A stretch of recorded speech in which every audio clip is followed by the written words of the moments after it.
فکری خودی میں جو پیور ٹائم کے نیچے والا حصہ ہے وہ ہے یہ والا صوفیہ کرام والا، جس میں ان کے جو چند سیکنڈ ہے وہ باہر کی دنیا کے کئی 100 سال یا کئی مہینے وہ ہو جاتے ہیں۔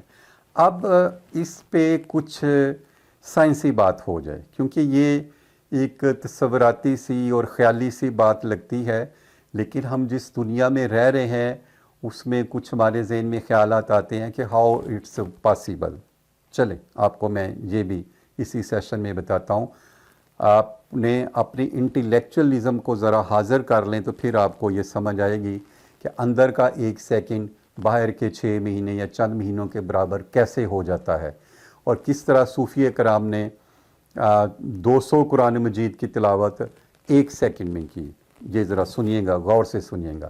ہماری یہ جو زمین پہ آؤٹر ٹائم چل رہا ہے یہ ہے 24 گھنٹے کا ایک دن، ٹھیک ہے؟ اس میں 12 گھنٹے رات کر لیں، 12 گھنٹے دن کر لیں، تو جب ایک دن گزر جاتا ہے تو ہم کہتے ہیں یہ ایک دن ہو گیا۔ اب اس میں جب 30 دن ہو گئے تو مہینہ ہو گیا، تو 12 مہینے ہو گئے تو سال ہو گیا۔ اسی کے مطابق سارا انسانوں کا ذہن چل رہا ہے۔ اس میں اگر میں آپ سے یہ کہوں کہ یہ جو دن ہے اس میں 12 گھنٹے روشنی ہوتی ہے اور 12 گھنٹے اس میں اندھیرا ہوتا ہے، تو جب روشنی نہیں ہوگی تو اندھیرا ہی ہوگا، ٹھیک جی؟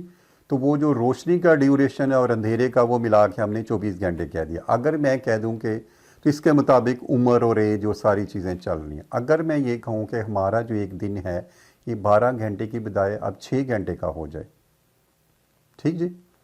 تو کیا ہوگا کہ جو کسی کی عمر 10 سال ہوگی وہ عمر ہو چکی ہوگی 20 سال، چونکہ اب جو ایک دن ہے 2 دن کے برابر ہے تو ڈبل ہو جائے گا۔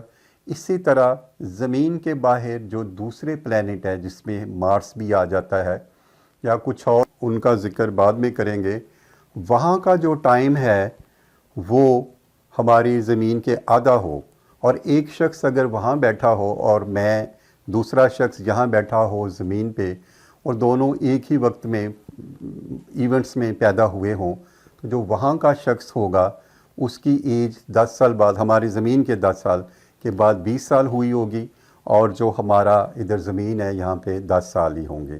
اسی طرح کوئی اور پلینٹ جس کا ڈیوریشن روشنی کا اور زمین کا یا رات کا اس طرح کا ہے کہ یہاں کا 1 سیکنڈ اور وہاں کے 6 مہینے، ٹھیک جی؟ یعنی جو ہمارا یہاں پہ 1 سیکنڈ چل رہا ہے وہاں پہ جو دن رات کا سسٹم ہے وہ 6 مہینے کے برابر۔ تو اٹس مین کہ یہاں اگر وہاں بیٹھ کے کوئی 6 مہینوں میں قرآن مجید کی تلاوت کرے تو وہ زمینی جو ٹائم ہوگا وہ 1 سیکنڈ ہوگا، ٹھیک جی؟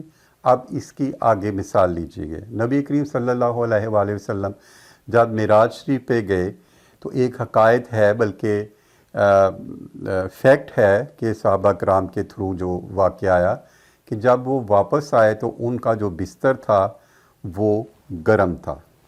یعنی جس طرح کوئی شخص تھوڑی دیر اٹھ کے جاتا ہے اور اگلے ہی سیکنڈ میں پھر واپس آتا ہے تو بستر گرم رہتا ہے تھوڑی دیر کے لیے، وہ اتنا ہی لمحہ تھا۔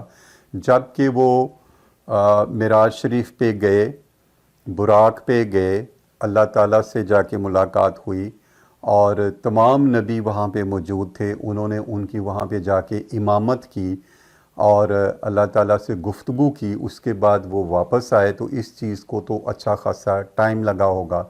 جب کہ زمین پہ آئے تو اس وقت ان کا بستر ابھی تک گرم تھا۔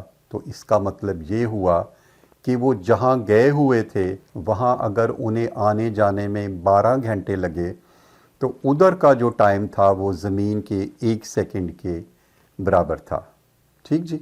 تو یہ جو ٹائم کا ڈفرنس ہے اس کی ہمیں اپنے اسلامی رنگ میں اس کی واحد یہ مثال ملتی ہے۔ دوسری ایک مثال یہ ہے کہ حضرت بلال حبشی ان کی چونکہ ان کا جو مالک تھا وہ بڑا ظالم تھا تو انہیں مارتا پیٹتا تھا مسلمان ہونے سے پہلے، تو ان کی جو زبان پہ زخم تھا، بلکہ کہتے ہیں کٹی ہوئی تھی، تو وہ جب اذان دیتے تھے حضرت بلال حبشی، انہیں بڑا عشق تھا حضرت محمد صلی اللہ علیہ وسلم ہمارے پیارے نبی سے، تو وہ تھتھلاتے تھے بات چیت کرتے ہوئے.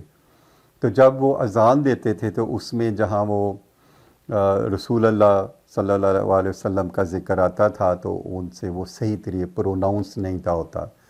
تو صحابہ نے کہا کہ یہ گستاخی تو نہیں کہہ سکتے، بے ادبی میں آ جاتا ہے، تو آپ نبی کریم صلی اللہ علیہ وسلم حضرت بلال سے کہیں کہ آپ یہ اذان نہ دیا کریں. تو آپ نے اسے کہا بلال تم نے کل اذان نہیں دینی. ٹھیک ہے، انہوں نے نہیں دی. تو اگلے دن کسی اور نے اذان دی. اس کے بعد سارے فجر کی نماز کے لیے آئے تو سورج ہی نہیں نکل رہا، ٹائم ہی آگے نہیں چل رہا.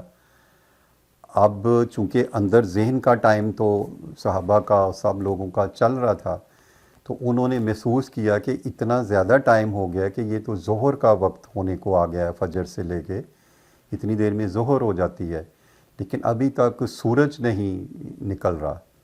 تو وہ بڑے پریشان ہوئے، تو انہوں نے نبی کریم صلی اللہ علیہ وسلم سے کہا کہ اس طرح دن نہیں چڑھ رہا. تو آپ نے کہا کہ بلال سے کہو کہ وہ اذان دے. تو حضرت بلال حبشی آئے، انہوں نے اذان دی، تو پھر پو پھٹنا شروع ہوئی اور سورج نکلنا شروع ہوا. سبحان اللہ. تو اس سچویشن میں وہ جو ٹائم تھا وہ رک گیا، ٹائم کو روک دیا گیا تھا. تو جتنی آج کی گفتگو ٹائم کے بارے میں ہو رہی ہے، اس میں اس کا میں نے آپ کو روزمرہ کی زندگی کا بتایا، مختلف جو فلاسفرز پیچھے گزرے ہیں انہوں نے ٹائم کے بارے میں کیا کہا، وہ مسلم تھے یا غیر مسلم تھے، جیسے بھی تھے. آئنسٹائن کی جو لیٹسٹ تھیوری ہے وہ ٹائم کے بارے میں کیا کہتی ہے، اور کیا آئنسٹائن نے یہ بھی کہا تھا کہ حق جو ویلاسٹی آف لائٹ ہے یہ ایبسولیوٹ ہے، اس سے بڑھ کے کسی اور چیز کی سپیڈ نہیں ہے. تو اگر ہماری سپیڈ ویلاسٹی آف لائٹ سے پے ہو جائے کسی بھی آبجیکٹ کی تو ٹائم رک جائے گا. اگر آپ ویلاسٹی آف سپیڈ سے ہم ایکسیڈ کر جائیں تو پھر جو ماضی میں گزرے ہوئے واقعات ہیں وہ ہونا شروع ہو جائیں گے، ہمیں نظر آنا شروع ہو جائیں گے. تو یہ ایک ٹاپک علیحدہ ہے، اس پہ پھر کبھی بات ہوگی.